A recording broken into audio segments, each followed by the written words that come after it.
Today I'm going to tell you the story of a father and son separated by the American Civil War. Nathan Hayward, a farmer from Pennsylvania, and his son Caleb chose opposite sides in the bloodiest conflict in the history of the United States. But what happened next left everyone in shock. Please subscribe to our channel and comment where you're listening to this story from. A House Divided, April 15, 1861. The Hayward Farm, outside Gettysburg, Pennsylvania. Nathan Hayward's weathered hands trembled as he read President Lincoln's proclamation in the Gettysburg Sentinel. 75,000 volunteers called to suppress the rebellion. Fort Sumter had fallen, and now the nation would bleed. "Sarah," he called to his wife, who was kneading bread "It's happened." Sarah wiped flour from her hands, her Virginia accent still noticeable despite 25 years in Pennsylvania. "War?" Lincoln's called for volunteers. Nathan folded the newspaper carefully, his farmer's calluses catching on the boys. Their sons, Caleb, 22, and Joshua, 19, were working the south field. Through the window, Nathan could see them behind the plow, backs bent in spring sunlight. Good boys, Union boys, despite their mother's Southern blood. Must they? Sarah's voice carried the weight of divided loyalty. Her family still owned land in Virginia, tobacco fields worked by slaves, a system Nathan had always condemned. "A man stands for something in this life," Nathan replied. "The Union must be preserved." The dinner table that evening was unnaturally quiet. Joshua picked at his food while Caleb ate with deliberate focus. Nathan cleared his throat. "I expect you boys will head into town tomorrow. Enlistment office opened this morning." Joshua looked up, eyes bright with youth's eagerness for glory. "Yes, sir," but Caleb continued eating, his expression unreadable. "Caleb?" Nathan prompted. "I heard you, Pa." Caleb set down his fork. "I've been thinking." Something in his tone made Nathan's spine stiffen. "There's nothing to think about.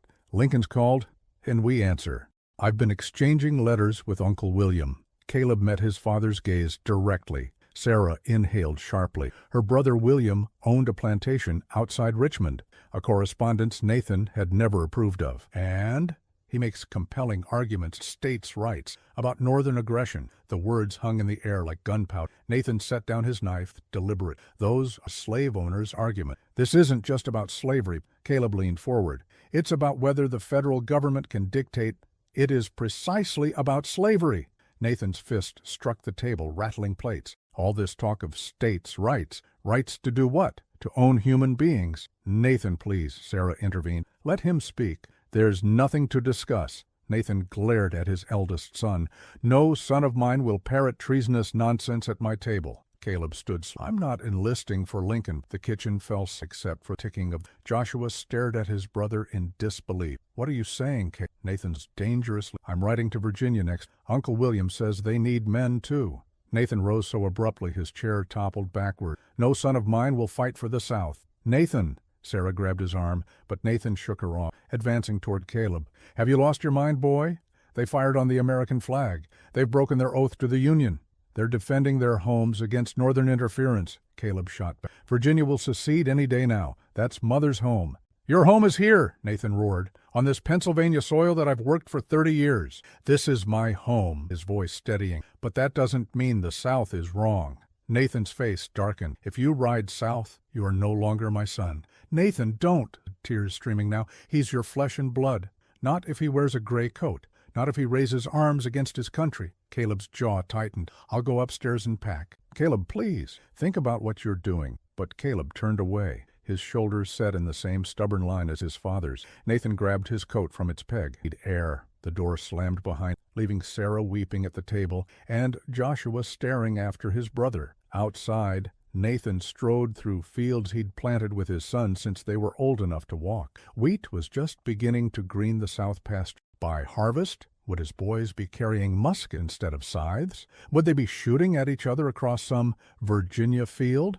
The thought staggered him. He stopped at the oak tree where he'd hung swings for the boys when they were small. The bark still bore their initials, carved one summer after. C.H. Pola, J.A. When he returned to the house, hours later, the kitchen was empty. Sarah sat alone by the fire, her eyes red-rimmed. "He's packing," said quietly. "Nathan, please don't let him leave like this. He's made his choice. He's confused. William's been filling his head with, he's a man grown, Nathan interrupted. Old enough to know right from wrong. Sarah rose, suddenly fierce. And you're too stubborn to bend. He's your son, not just some symbol in your moral crusade. This is about our country, Sarah, about whether we stand as one nation or fragment into pieces. This is about our family, which you're fragmenting with your ultimatums. Nathan turned away, unable to face the truth, and upstairs he could hear Caleb moving around, drawers opening and closing. Dawn brought a tense.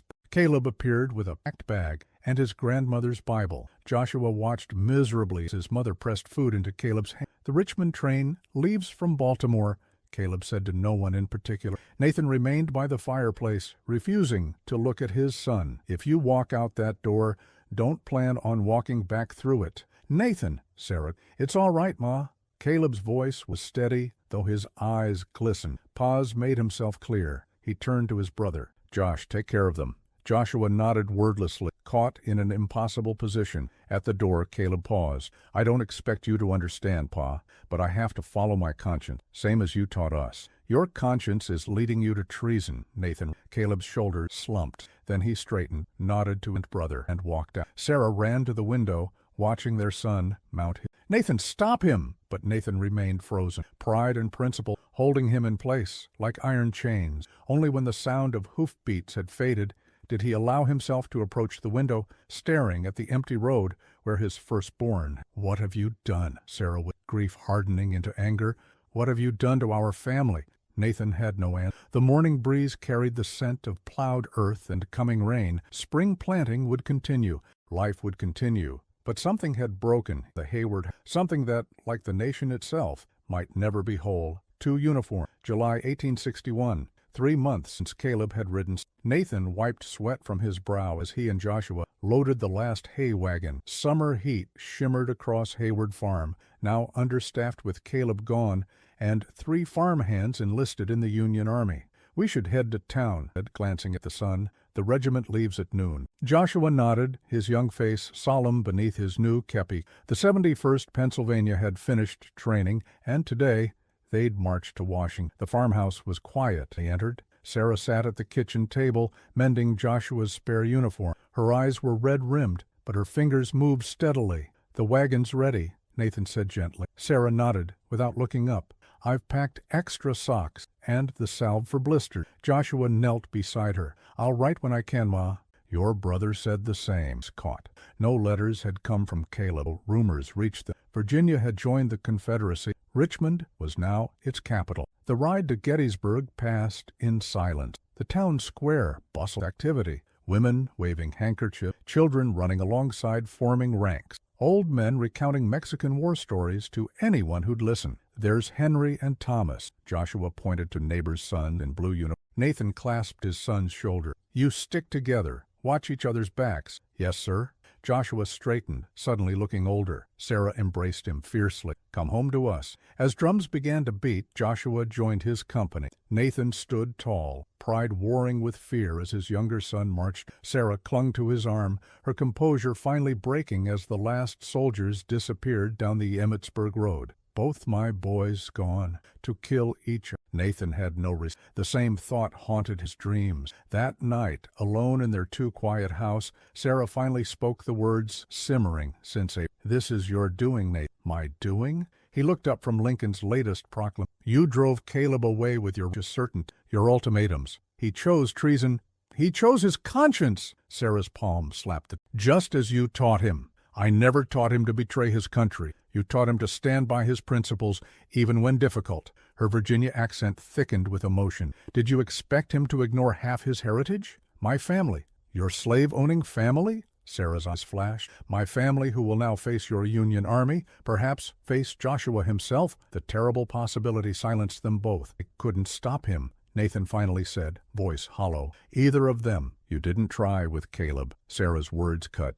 You let pride speak instead of. She retreated upstairs, leaving Nathan alone with the weight of choices that couldn't be unmade. September 1861, Northern Virginia. Caleb Hayward adjusted his gray uniform jacket, still stiff despite 3 months' wear. The 4th Virginia Infantry had yet to see real battle, though skirmishes peppered the Shenandoah Valley. Letter for you, Hayward. Sergeant Miller tossed an envelope onto Caleb's bedroll. Caleb recognized his mother's handwriting immediately. Her letters came through Uncle William's business connections in Baltimore, a tenuous link to home. My dearest Caleb, Joshua left for Washington in July with the Pennsylvania 71st. Your father took it hard, though he shows only pride in public. The farm struggles without you both. The wheat harvest was small, but we'll manage. No word yet of Joshua's regiment's movements. I pray daily you two never meet on the battlefield. Perhaps this madness will end. Your father never speaks your name, but last night I found him looking at your childhood drawings in the Bible.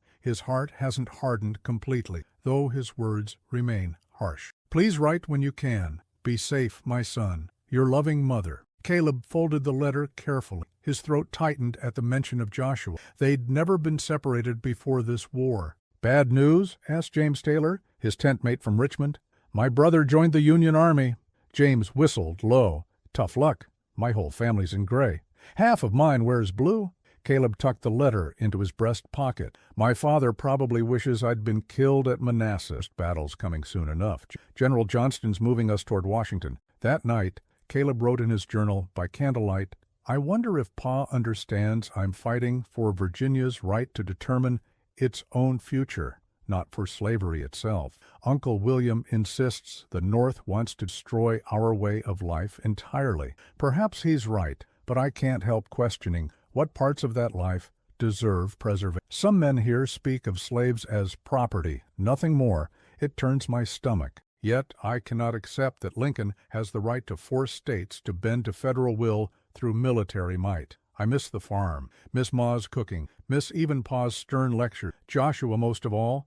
I pray we never meet across battle line. December 1861, Washington, D.C. Joshua Hayward huddled near a campfire, winter wind cutting through his blue uniform. The grand adventure had devolved into endless drills and disease-ridden camps. Men died of dysentery more often than bullets. Mail call. The announcement sent soldiers scrambling. Joshua received 2 letters, one from his mother, another unexpectedly from Uncle Thomas in Philadelphia. His mother wrote of home, dwindling supplies, neighbors' sons returning wounded, her fear for both her children. Uncle Thomas's letter proved more unsettling. Nephew, news reaches us that your brother serves with the 4th Virginia under Johnston. They've moved to winter quarters near Centerville. Thought you should know he lives, though I question his choice of allegiance. Your father refuses all mention of Caleb, but your mother suffers greatly from this family division. Perhaps when this rebellion is put down, reconciliation might be possible. Stay vigilant and true to the Union. Uncle Thomas. Joshua stared at the paper. Caleb was less than 30 miles away, yet separated by picket lines, armies, and their father's unyielding judgment. That night he wrote letters, one to his mother with cheerful lies about adequate food and warm quarters, and another he knew he could never send. Dear Caleb, I understand why you left, though Pa never will. The men here speak of saving the Union, but many care nothing for the slaves. Some are as prejudiced as the plantation owners they condemn. I joined believing in freedom for all men, yet find myself among those who fight merely to subjugate the South. Perhaps we're both right, both wrong. I only know I miss my brother. Stay alive. Joshua.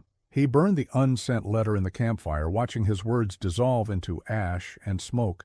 Around him, the Army of the Potomac prepared for a spring offensive. Somewhere south, his brother prepared to meet it. 2 Haywards, 2 uniforms, one nation bleeding from a self-inflicted wound. Blood on the wheat, June 1863. Hayward Farm, Pennsylvania. Nathan scanned the horizon, unease prickling his spine. Rumors had reached Gettysburg. Lee's army was moving north into Pennsylvania. After 2 years of distant war approached, the farm had diminished the brothers. Fields lay fallow where Nathan couldn't manage. Sarah had grown thin and quiet, her eyes constantly drawn. More riders coming, Sarah called from. Nathan saw dust on the Emmetsburg road. Union cavalry this time. For days, blue-coated soldiers had passed, requisitioning food and water. Sometimes they brought news of Joshua, now a sergeant with the 71st Pennsylvania. His regiment was moving north too, racing to intercept Lee. A young lieutenant dismounted at their gate. "Sir, We're advising all civilians to evacuate. Confederate advance units have been spotted near Chambersburg. This is my land, Nathan replied. I won't abandon it. The armies are converging. This whole area may become a battlefield. Sarah stepped forward. Have you news of the 71st Pennsylvania? Marching north with the rest of the Army of the Potomac, ma'am, should reach the area within days. The lieutenant hesitated. I strongly recommend you leave. Things will get bad here soon. After he rode on, Sarah clutched Nathan's. Both our boys, they could both be coming here. Nathan nodded grimly. Go to your sister in Philadelphia. I'll stay with the farm. I won't leave you, Sarah said. Not with both my sons heading into danger.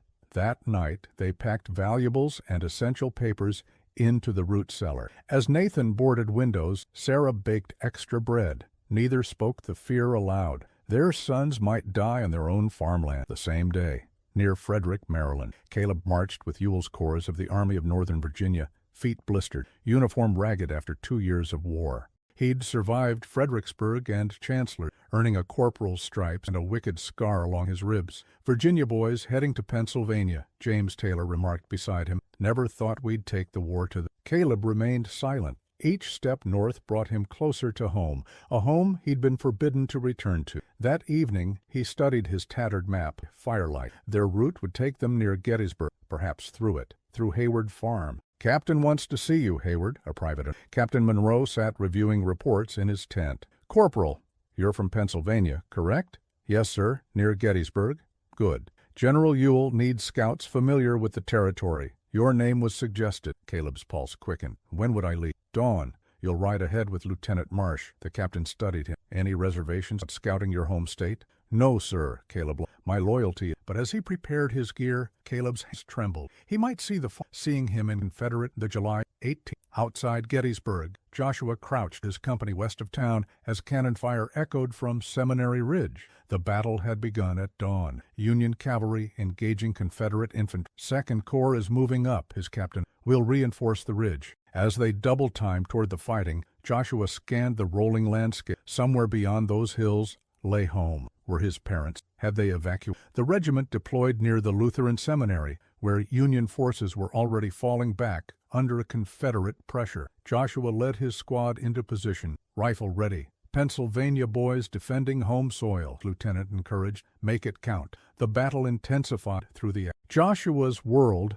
narrowed to loading, firing, reloading. Men fell around him. By evening, Union forces retreated through town toward Cemetery Ridge. In the chaos of withdrawal, Joshua found himself separated from his regiment, pinned down behind a stone wall with 3 other soldiers. Confederate sharpshooters targeted anyone moving toward Cemetery Hill. We need to reach those lines before dark, Joshua and the others. I know these fields. There's a creek bed that offers cover. Leading them through gathering dusk, Joshua navigated by childhood memory. The creek bed wound toward the Baltimore Pike and passed near his family's farm. The same day, Hayward Farm. Nathan and Sarah huddled in their cellar as artillery fire shook the foundation. Since morning, the battle had raged west of their farm. By afternoon, retreating Union soldiers streamed past their property. It's too close, Nathan said. We should have left. Our boys could be out there, Sarah whispered. I won't go.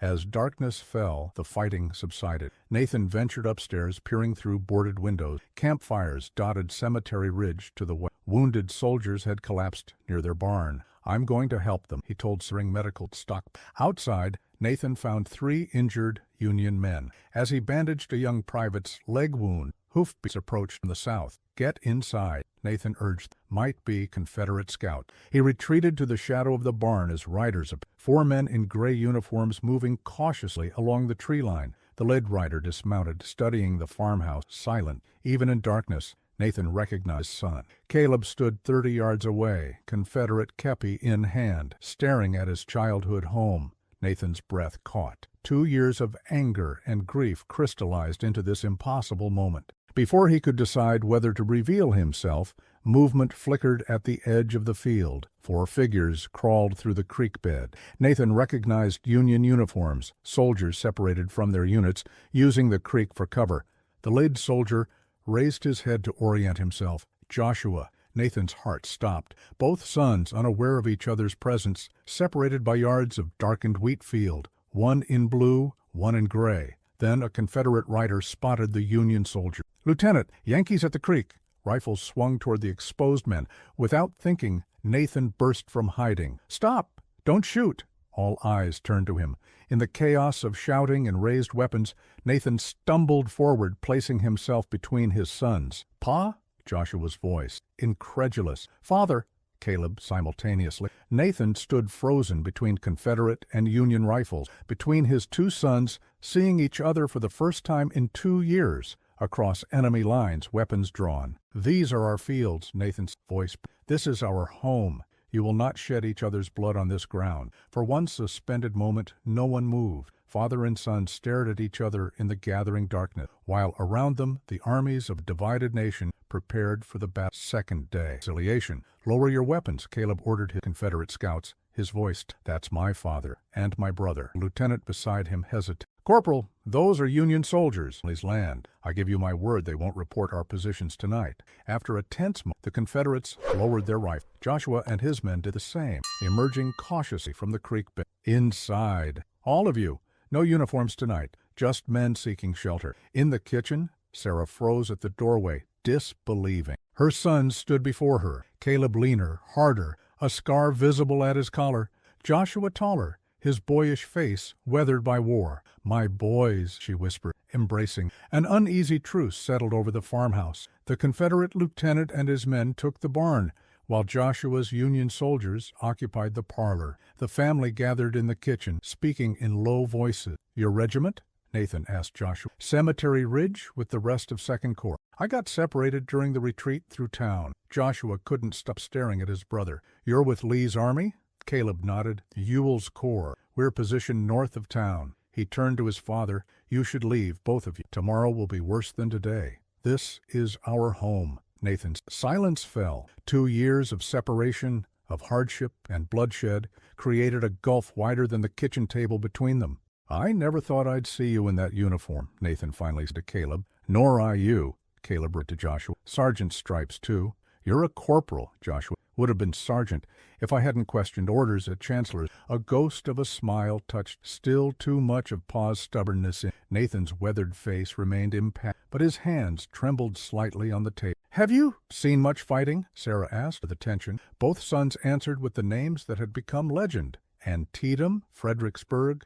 "We might have faced each other already." "Thank God you didn't," Sarah. As midnight approached, the Confederate lieutenant appeared at the door. "Corporal Hayward, we need to rejoin the regiment before dawn." Caleb nodded. "Give me a few minutes." When they were alone again, Caleb faced his father. "I know you haven't forgiven me. You chose your path, as did you, as did Josh. I chose my country. We all did. We just defined it differently." Before Nathan could respond, artillery fire thundered in the distance. All of them flinched, the sound too familiar after 2 days of battle. "Lee will attack again at dawn. You need to take Ma and go east, away from the fighting." "Listen to him, Pa," Joshua urged. "Meade's consolidated our position. Tomorrow will be brutal." Nathan looked between his sons, one blue and gray, both trying to save their parents from the war they'd chosen to fight. "We'll leave at first light," he finally agreed. "Head to your mother's cousin in Lancaster." Sarah touched Caleb's cheek. "When will we see you again?" "When the war ends, Ma." He kissed her forehead. "One way or another." The moment to part came too quickly. Outside, pre-dawn mist shrouded the fields where both armies waited. Caleb embraced his mother, then his brother. "Watch yourself on that ridge," he told Joshua. "Our artillery will target it heavily. Keep your head down if you're with the assault." They gripped each other's arms, then separated, brotherhood briefly transcending the uniforms they wore. Finally, Caleb turned to Nathan. The older man stood stiffly, face unreadable, in the dim light. "I have to go, Pa." Nathan nodded once, unable to speak. Caleb mounted his horse, pain evident in every movement. As he turned to ride away, Nathan suddenly stepped forward. "Caleb," his voice broke, "come back to us when it's over, whatever happens." Caleb's eyes glistened. "Yes, sir." They watched him disappear into the mist. Joshua soon left too, rejoining his regiment on Cemetery Ridge. By sunrise, Nathan and Sarah had packed their wagon, leaving their home to the mercies of war. July 1865, Hayward Farm. Nathan inspected the rebuilt barn roof, satisfaction briefly overriding his constant bone-deep fatigue. 2 years since Gettysburg. 2 months. The farm was healing, though scars remained. Artillery craters in the south field, bullet holes in the farmhouse siding, the scorched earth where their wheat had burned. "Rider coming," Sarah called from. Nathan squinted at the approaching figure, a familiar silhouette, though thinner than he remembered. Joshua emerged from the house, his left sleeve pinned empty at the shoulder. Spotsylvania had taken his arm, but spared his life. "Is it him?" Nathan climbed down carefully. They'd had no word from Caleb since the Confederate surrender, only rumors of prison camps, of displaced Southern soldiers walking hundreds of miles home, of men too broken to return. The rider stopped at their gate. Caleb dismounted slowly, favoring his clothes were civilian, threadbare, clean. For a moment no one moved. Then Sarah broke the spell, running forward to embrace her eldest son. Joshua followed, his one arm encircling. Nathan remained in the barn, watching. The anger that had sustained him 4 years had drained away, leaving only tiredness. Caleb approached him finally, stopping an arm's length away. He was gaunt,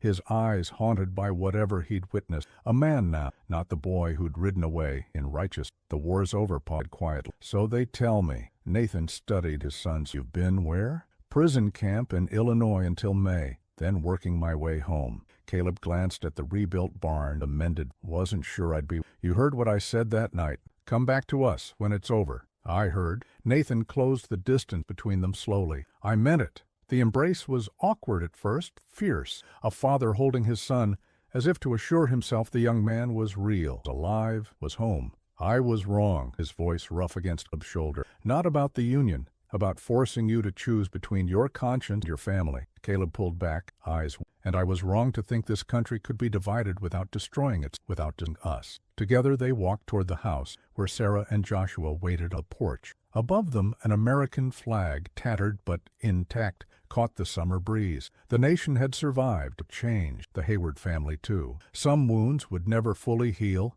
some losses never be recovered, but they had found their way back to each other across a bloody divide. As Nathan watched his son sit on the porch, one missing an arm, the other walking the permanent limp, he understood finally that love of country meant nothing without love of the who gave that meaning. "Come eat." Sarah Carr's smile brightening the farm more than the "all my boys are home." The wounds we carry. July 4th, 1876, Hayward Farm. The centennial Independence Day brought clear skies and mild summer breezes to Pennsylvania. On the Hayward Farm, American flags adorned the freshly painted farmhouse and barn. Tables set beneath oak trees awaited guests for the afternoon celebration. Nathan, now 70, watched from the porch rocker as his grandsons, 10-year-old William and 8-year-old Thomas, chased each other around the... William was Joshua's boy. Thomas belonged to Caleb, cousins who would never know the division their fathers had experienced. "And need help with those pies, Pa?" Joshua emerged from the house, the empty sleeve of his Sunday shirt neatly pinned. At 34 his hair remained, though lines had formed around his legacy of pain that still woke him on rainy night. "Your mother and Emma have it managed," Nathan and Joshua's wife. "Where's your brother?" "Walking the south field with Robert Miller." Nathan nodded. Robert, a former Union captain who'd lost a leg at Cold Harbor, had become Caleb's closest friend, despite having fought on opposite sides. They shared something Nathan could never fully understand. The farmstead had prospered in the decades since the war. The Haywards had been luckier than most. Both sons returned alive. The farm, though damaged at Gettysburg, ain't theirs. Many families had lost everything: sons, land, hope. Caleb appeared from the south field, deep in conversation with Robert. At 37, Caleb's dark beard showed streaks of premature growth. His limp was more pronounced on humid days like today, the old wound never properly healed. Sarah bustled onto her once auburn hair, now silver, but her movements still energetic. 55. "The Bennetts and Wilsons will arrive soon. Joshua, fetch more chairs from the barn." As families began arriving for the centennial celebration, Nathan observed the gathering with quiet satisfaction. Former Union and Confederate soldiers sat together, sharing stories and laughter. Children who'd been born after the war played games invented by youngsters who'd never known national. After the meal, as neighbors relaxed in the afternoon shade, 12-year-old Mary Bennett approached timidly with her school composition book. "Mr. Hayward," she addressed Nathan, "my teacher says you and your sons lived the most important story of our nation. Would you share what it was like for my history project?" An uncomfortable silence fell over the nearby adults. Even now, 11 years after Appomattox, such conversations remained difficult. Nathan glanced at his son. Joshua nodded slightly, while Caleb studied his punch cup with sudden interest. "Come sit, child." Nathan patted the bench. Others gathered around, drawn by the possibility of hearing what most families discussed only in private, if at all. "I once believed principles were simple things," Nathan began, "that right and wrong stood separated like night and day. The war taught us otherwise." "How did you feel when your sons fought on different sides?" Mary asked innocent. Sarah slipped her hand into Nathan. He squeezed it gently before answering. "Angry, frightened, proud, and ashamed in equal measure." Nathan's weathered face reflected the complexity of emotions long carried. "Mostly, I felt I'd failed them." "You didn't fail us, Pa," Joshua interjected. "The country failed itself. We were just caught in the break." Caleb, who'd remained silent, finally spoke. "A nation is just people in the end, people with different beliefs trying to live together." His voice carried the soft Virginia accent he'd acquired during the war. "Sometimes we forget that disagreement doesn't make either side monster." "But slavery was wrong," young William insisted, repeating what he'd learned in school. "Yes," Caleb agreed without hesitation, "and it should have ended. But if we'd found a way without 600,000 dead." He trailed off, the familiar shadow crossing his features. "History offers no might-have-beens," Robert Miller added gently, "only what was and what we make of it after." Mary scribbled earnestly in her composition book. "Are you still angry with each other, the soldiers from different sides?" The adults exchanged glances. Robert answered first. "We carry memories, sometimes anger, but mostly we're just tired men, glad to be home. My sons fought each other but found their way back to being brothers. Perhaps that's the lesson for our nation."